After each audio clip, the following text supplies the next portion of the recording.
Hello, my name's Macy and I'm 30 years old. I'm here to talk about how I let go of my leeching in-laws and husband. Before I start talking about my crappy experience, let me introduce myself some more.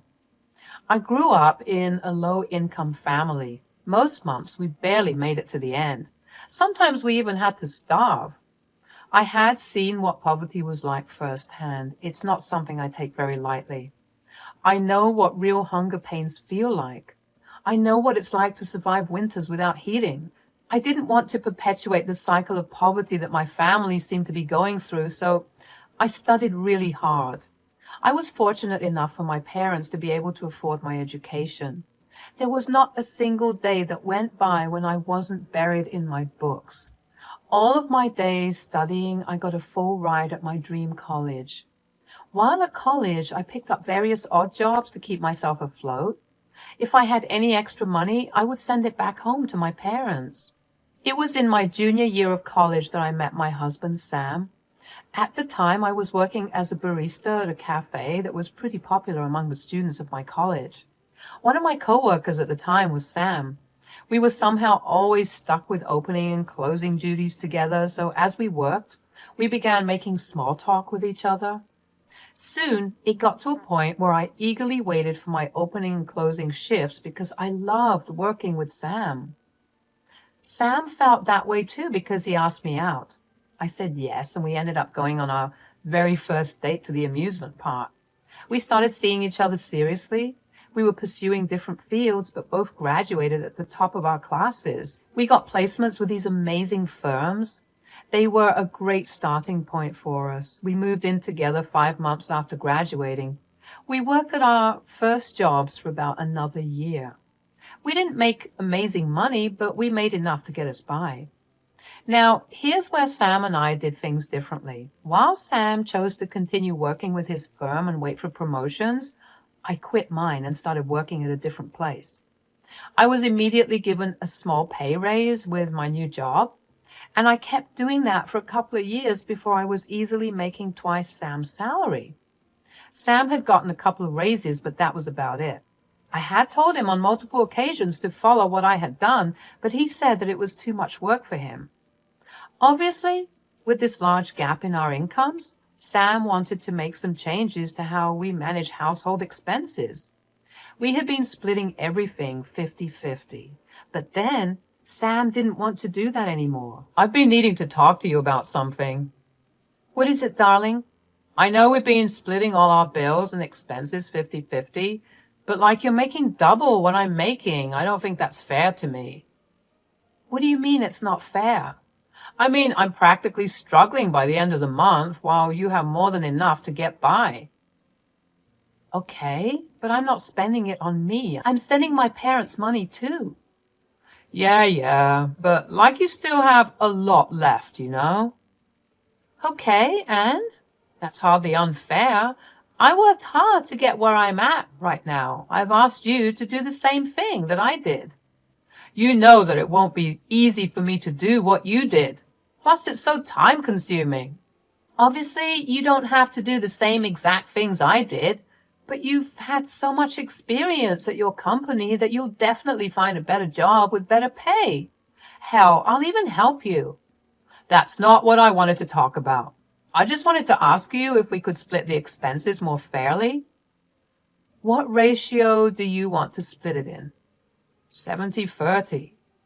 That's too much for me and barely anything for you. I'll go till 60-40. All right, I can work with that. I was really upset with the way Sam was seeing things. I mean, I know we worked in different fields, but his field worked similarly to mine. I hated how Sam didn't want to make an effort. But I let it go because I didn't think it was a hill worth dying on.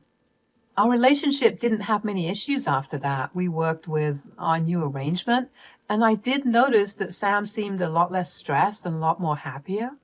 Even though I wasn't initially happy with the arrangement, seeing Sam look happier made me feel better. If there was one thing that I did a lot back then, it was bending over backward to make the people I loved happy, which, to be fair, bit me back in the worst way possible. About 2.5 years into dating, Sam proposed to me.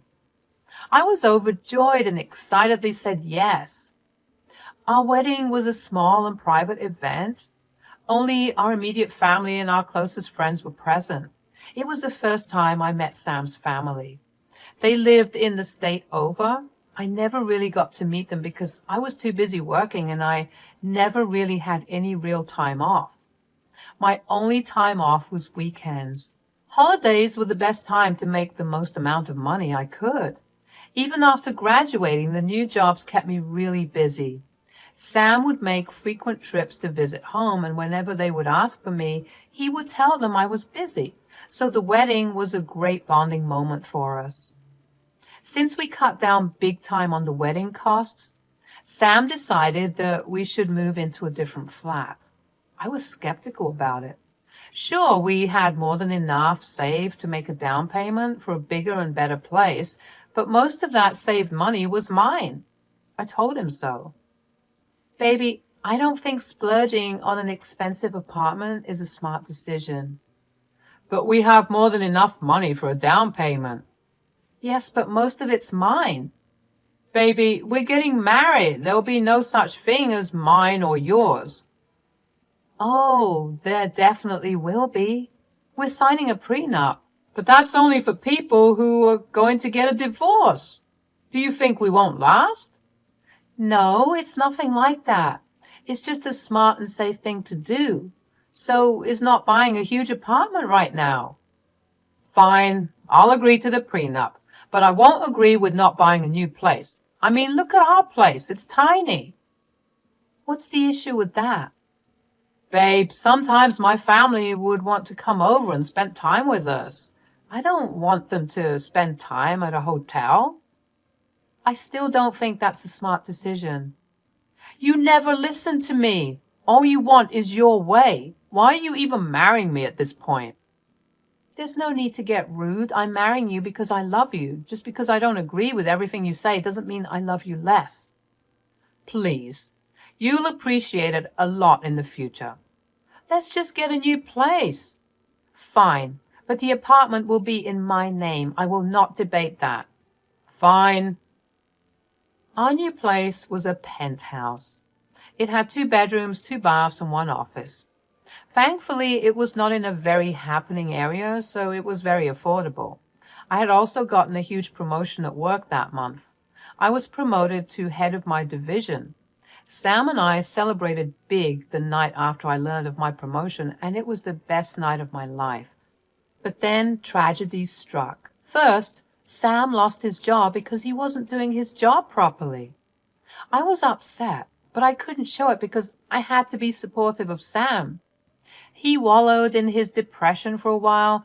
I mean, there was no need for him to work because I made more than enough for both of us, but still, I wanted Sam to contribute in some way, especially because we were planning on starting a family. If we were going to have kids, we were going to need a lot of money, but Sam never seemed to listen. I decided to just let him be for a while and try and push him to work in a couple of months. Then tragedy struck again. Sam's family, about 2 months after Sam lost his job, due to some faulty wiring, there was a fire at Sam's home. Thankfully, aside from some very small injuries, everyone was safe and fine.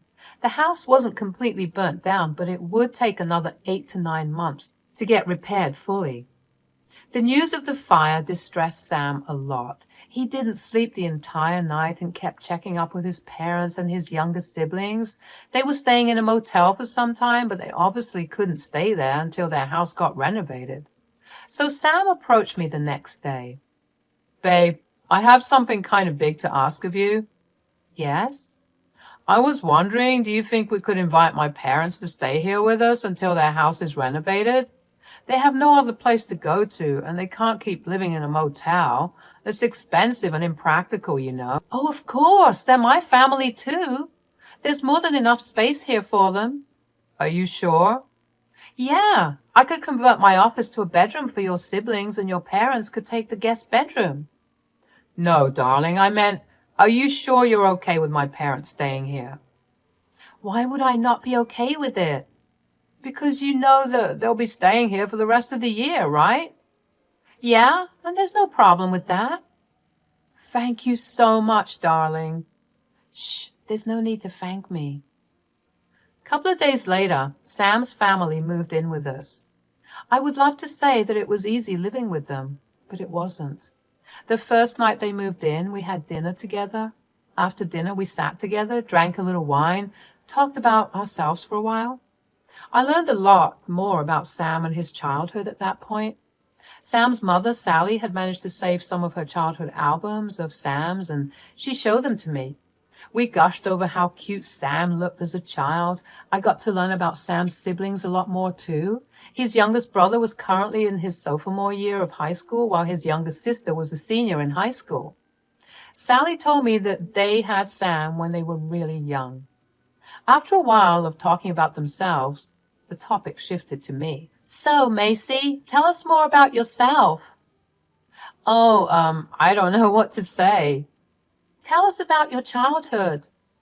Oh, there's not much to say. I didn't grow up with a lot of disposable income. I struggled really hard, but it was worth it because I'm living pretty comfortable today. Oh, is that why you're always working? Yeah.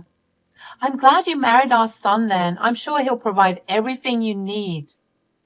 Oh, but I'm the one. Mom, did you show her that picture of me sitting in the driver's seat in Dad's old car? Oh, yeah. Look at how silly he looks here. I looked back at Sally and her album, but the back of my mind was reeling with confusion. What did she mean by Sam providing for me? Did she not know that I'm the one providing for both of us? Why had Sam just interrupted me when I was trying to tell Sally just that? I knew that I had to talk to him. I waited patiently until Sam's parents decided that it was time to head to bed. When we finally parted ways to go to our respective rooms, I kept trying to get Sam's attention so I could ask him about what had happened earlier. But he kept making excuses and avoiding me. Finally, when we settled into bed to fall asleep, I asked him about it. What was that about earlier? What do you mean? Babe, don't play dumb. Your mom said that you were the one providing for me. What was that all about? About that, I kind of didn't tell my parents I lost my job. Why? It's embarrassing. I didn't want them to know that their child was unemployed. Okay, but why do they think that you're the one providing for me? Why, is that a bad thing?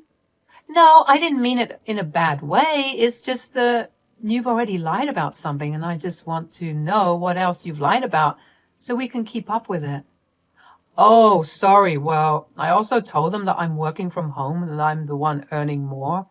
Let me guess. Because it would be embarrassing if I made more than you. Yeah, I don't like this. But I love you, so I'll let it go. Thanks, babe. You're the best. If I'm being completely honest, I hated what Sam had done. I worked hard to get to where I was. He knew that. In fact, he was there for a good portion of it, and still he took it all away. But at the same time, I understood the importance of wanting your parents to think that you're doing well. Basically, I hated it, but I understood it. The first week his family stayed with us, everything was pretty good. But then their true colors came out.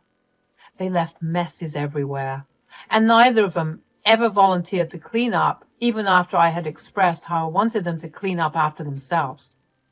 After a while of this, I gave up on asking them. I either took care of the messes myself, or I just let it be. Then it got worse. In the first month they were there, Sam's parents contributed to the utilities. The second month they stopped. Honestly, I was fine with it, even though I was a little upset. What I was not okay with was Sally accompanying me or Sam on our grocery trips and picking out the most expensive things and expecting us to buy them.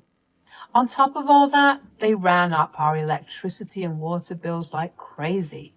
I sat down one night and just reviewed how much we had spent that month, and to my horror, I realized we had spent 5 times what we usually spend. So the next day, while we were all eating lunch together, I brought it up with Sam's parents. I don't know how to bring this up without making things awkward, but respectfully, in the nicest way possible, I need to ask you guys to cut down on the spending. What do you mean? I mean, you guys buy a lot of expensive stuff at our expense, and you guys have run up our water and electricity bills by a lot too. You don't get to tell us what to do. Oh, no? I don't mean it in any rude way. It's just our expenses this month have been 5 times what we usually spend. If you could contribute a little, I wouldn't mind continuing to live this way. Contribute? This is my son's money we're spending. If he doesn't have an issue with it, you have nothing to say.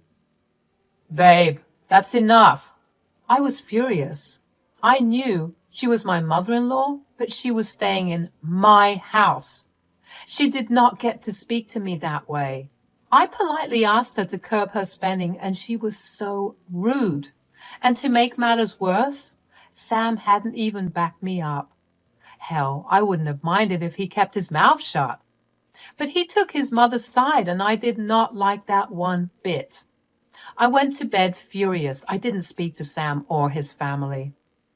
The next morning, I got up and went to work. I came back, and Sam was waiting for me in the room. He began yelling at me for confronting his parents like that. I told him to keep his mouth shut because he was the worst of them all. He had no say in anything, and I was going to make sure it stayed that way. Sam tried to tell me that his parents had gone through so much and asked me to just humor them for a little while, and I told him that if he wanted to humor them, he could do it at his own expense. I reminded him whose house they were living in. I told him that if they kept this behavior up, I would throw all of them out, including him, without an ounce of remorse. Sam didn't talk much to me after that for a week. Sam's family's behavior only got worse.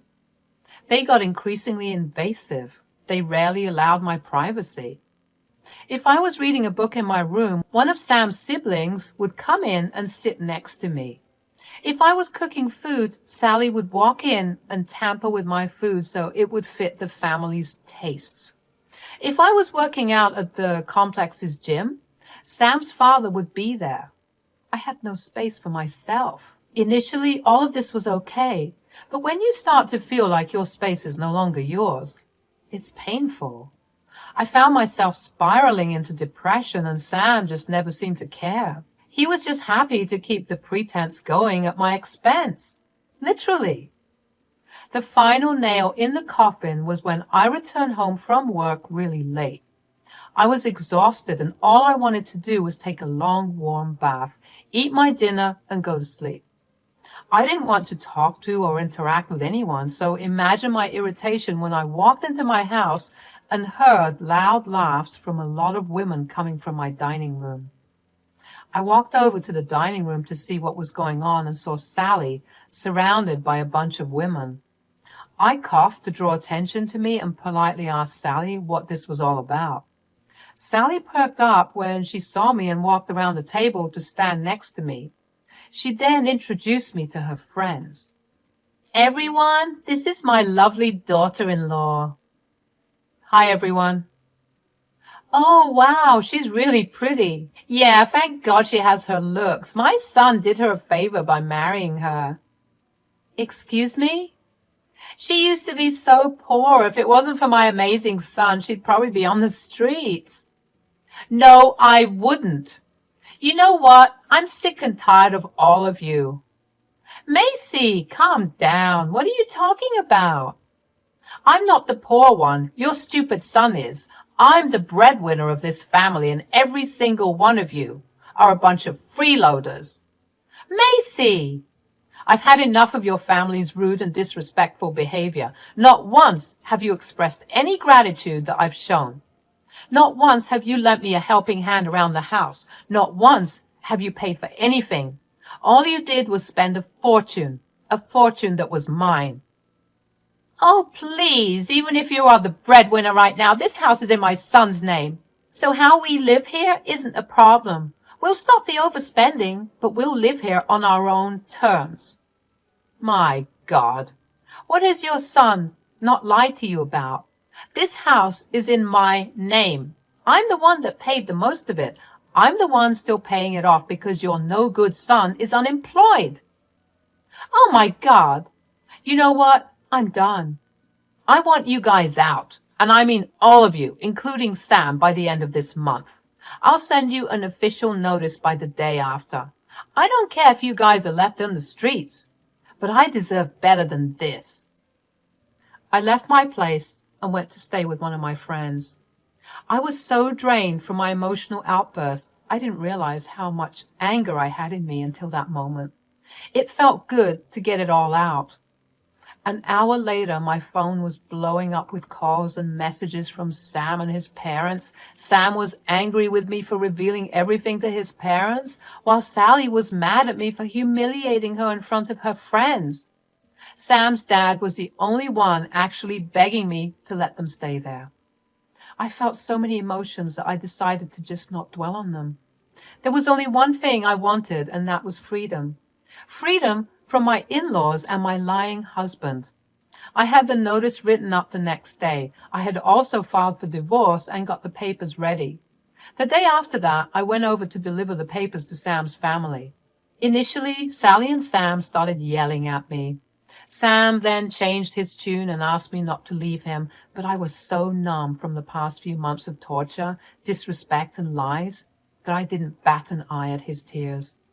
I felt a little bad when Sam's dad and siblings asked me to let them stay, so I told them they either had to pay rent at the market price or get out. The rent for such a large apartment was obviously a lot and out of their budget. They ended up moving out. Sam knew better than to contest the divorce, because if he did, I would have found a way for him to pay me back everything he owed me. I was sad that my wonderful relationship had come to this, but at the same time, I'm finally independent and able to take pride in my accomplishments. I realized that I'm never going to bend over backwards for anyone, no matter how much I love them. I'm never going to let anyone use me ever again, and I think that's something everyone can take away from this. Remember to always live your best life and always be true to yourself. That's the one thing that makes life worth living. Thank you for listening.